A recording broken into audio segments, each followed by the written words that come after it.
Hello and welcome. Today we are in the Tier 8 US battleship, the Massachusetts.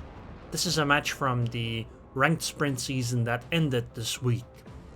So, we're playing on...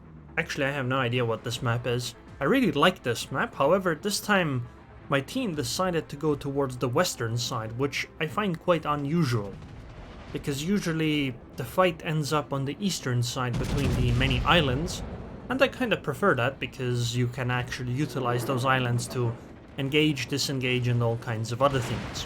Anyway, we're gonna push into the A cap, and then from there, we're gonna try to launch into the B cap and then contest that. So, we're all moving over here. There are CVs involved, there are actually destroyers involved. However, the enemy Kagero went to the B cap, whereas our destroyer is... I don't actually know what our Yukikaze is doing. Because I figured that she wanted to go into the A cap, sure, fine. However, considering where she is right now, that's like the dumbest way to go into the A cap. Because you spend a lot of time going over to the A cap and then you go to the unsafe side.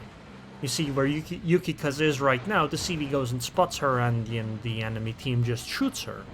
Or the enemy Kagero torpedoes her, etc. All kinds of things can happen.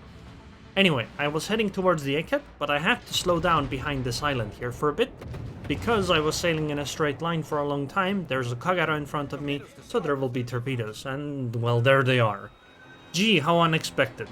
What was actually unexpected was that the torpedoes ran out in terms of range. However, if they had been slightly better placed in terms of distance, those torpedoes would have reached me. And they would have probably hit me if I had just sailed in a straight line without slowing down. This is something I recommend doing. This is actually why I like fighting on the eastern side of the map, because you have so many little islands that you can simply just slow down behind or stop behind for a little bit and then you keep going. Because you have to remember that when a destroyer torpedoes, they have to predict what you're gonna do in 60 seconds, right? And if there is an island that you could just slow down behind, even if they predict that you're gonna slow down, well, they can't exactly torpedo you when you're behind the island, right? Which means that slowing down behind the island is an excellent way of doing things. Anyway, there is the Kagero. I am actually playing a secondary build, so my secondaries are quite accurate, is I guess how you should put it. I mean, they're hitting the destroyer from 10 kilometers away. That means I must have manual secondaries, because it's quite rare for secondaries to do that. Okay, so this is actually very, very good for us. We got the enemy Kagero, which means that they don't have a destroyer. Now, that doesn't really mean our destroyer can simply win us the game, because this is still a CV match. However, it does mean that if I'm gonna push, or some other ship on our team is gonna push, they are not going to be constantly harassed by torpedoes. By the way, there's another set of torps coming, but those won't matter for me. So I'm not gonna fire for a little bit. Actually, no. Firing here might be okay. So the enemy is also getting into position, but I think that Tepets is making a mistake by being too aggressive. She doesn't have any support yet. The firing right now is fine, because I'm gonna be behind the island after this anyway, so they can't return fire. The plan here now is that, because all of our ships have roughly passed the A cap, you know, the Odin and the Takao are rounding the island over there, there's a Bismarck right next to me, there's a Bismarck on the A cap. If I go in through the middle and everyone else on my team does the same, we would be pushing in concert. And that would mean that the enemy might be able to focus fire, but, you know, they would have to pick who they focus fire on, and for some of the ships, it's not gonna be the greatest ship to target.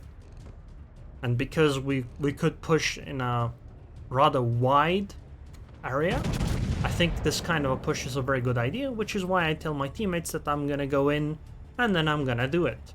Especially since I'm a secondary ship, this is gonna be perfect. The reason I really like ranked is because there are fewer players, and for whatever reason, you end up at closer engagement ranges, which means that secondary builds are incredibly useful in this. Now, that also applies to the enemy though, but I think the Massachusetts has some incredible secondaries. First up though, we're gonna try to delete the cruiser with torpedoes, which I do need to worry about a little bit. Could very well be that my, ship can be torped here, so I need to turn a little bit. However, the Massachusetts is very, very maneuverable, so it shouldn't be too difficult of a thing. We are ahead right now, right? Like, we've sunk 3 of their ships, so we should be able to win the long game. However, we absolutely do actually need to take one of the other cap zones, because even if somehow we end up going long, it's not like our destroyer can suddenly sneak in and take the B cap, right? With the way they're positioned right now, that's going to be difficult, especially with the CV around. However, a push right now is perfect, because one of their Bismarcks is behind the island, she can't engage, and there were cruisers in the middle, which means that we basically get free cruisers here. I do need to worry about Kutuzov torpedoes as well. She can also threaten my ship, but again, I trust the maneuverability of the Massachusetts. Kutuzov, you're in trouble. Goodbye, I think. Secondaries are gonna take her out. And there she goes. So, now, the enemy has 3 battleships left. However, well, it's not gonna be enough for them, because they've lost all the support ships, the cruisers. Now, unfortunately, my push didn't really work out quite as I expected. I really hoped that my teammates would actually push up with me. But it seems that the enemy actually has this, or our team has the same problem. Maybe not quite as much as the enemy, but the same problem. In that the cruisers actually went out there, but the battleships didn't. And because of that, the cruisers get picked off, whereas the battleships don't. You see where our Odin is? She's in the middle. I really thought the Odin was gonna push with the Taka, but she didn't. And I think that's a shame, because that probably gave away our Taka for free. However, it's not like this is going to cost us the game, it's just something to keep in mind.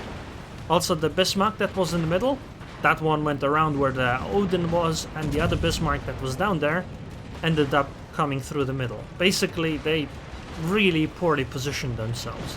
If their positioning had mattered as much in this match, during my push here, I think we would have lost. But luckily, the enemy committed even graver errors in their positioning than we did, so it's gonna be okay. So right now I was angled, and the plan was that I would continue being angled against this Bismarck until she goes down, but then our Yukikaze landed some amazing torpedoes on the Bismarck, and it's fine to show her broadside because she's gonna go down before she gets to fire again anyway. If some other ship wouldn't take her out, I would. By the way, Yukikaze torpedoes are quite difficult to dodge because they are F3 torpedoes, which makes them very fast and they hit really hard. The Saipan is coming again, but that's okay. We're a Massachusetts, we're pretty good at maneuvering, and we have almost 40k HP. Actually, we have 40k HP, because we're healing. So, the reason I like the Massachusetts is because she has great secondaries, the guns are good, the armor is good. I mean, it's a US battleship armor, but the fact that the Citadel sits so low in the water makes it quite difficult to Citadel. You know, you need to rely on RNG, and on top of all of that, the Massachusetts has good maneuverability and good turret traverse. This means that she is very good at pushing in and doing close-range maneuvering and encounters. Now, she does have some downsides. Only 18.3 kilometer range. If you're in a tier 10 battle, it's not great. 66k HP, I mean, for a tier 8 ship, that's good, but it could be better. That Tirpitz over there is better. I also think Tirpitz has better armor, because, you know, you can't overmatch the bow of a Tirpitz as easily as you can in Massachusetts if you're dealing with, I don't know, a Musashi or a Yamato or something similar. However, also she doesn't have torps or anything like that, but the guns are better, and the ship is more maneuverable, and I think the turret traverse is also better, which, overall, I would say the Massachusetts is one of the most fun battleships in the game. I really like the accurate secondaries. They don't have as much pen as Tirpitz secondaries though, but they do hit much more frequently. And when you take manual secondaries, they're actually really accurate. I mean, look at this, Monarch is gonna get hit.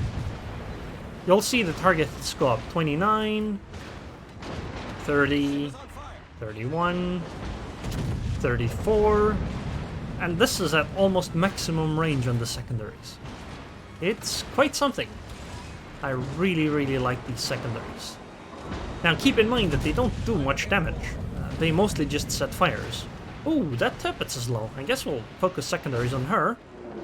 Especially since the Monarch goes down now. Oh, okay. She's gone as well, so now it's up to the Saipan. I have 10k HP. There are planes coming, but my anti-air should be able to pick off at least one of the turret bombers. Actually, if I keep just going, she can't drop on me, because there's an island in the... Oh, Saipan. I see your little nose poking out there. Yeah, these torpedoes should not be able to hit me. Islands are amazing like this. Anyway, we did a lot of damage. Now it's up to the secondaries to hit some more. But game's over. Actually, it was over quite a while ago. It just took forever to wrap up. Notice how we only lost one ship, yet the game lasted 13 minutes. And we had to sink all of the enemy ships. I mean, we could have probably waited a little bit, but it indicates that if we hadn't actually pushed, or I hadn't pushed, then this game might have dragged on for quite a while, and they might have had a chance on winning on points, despite the fact that they had been at lack of ships for a long time.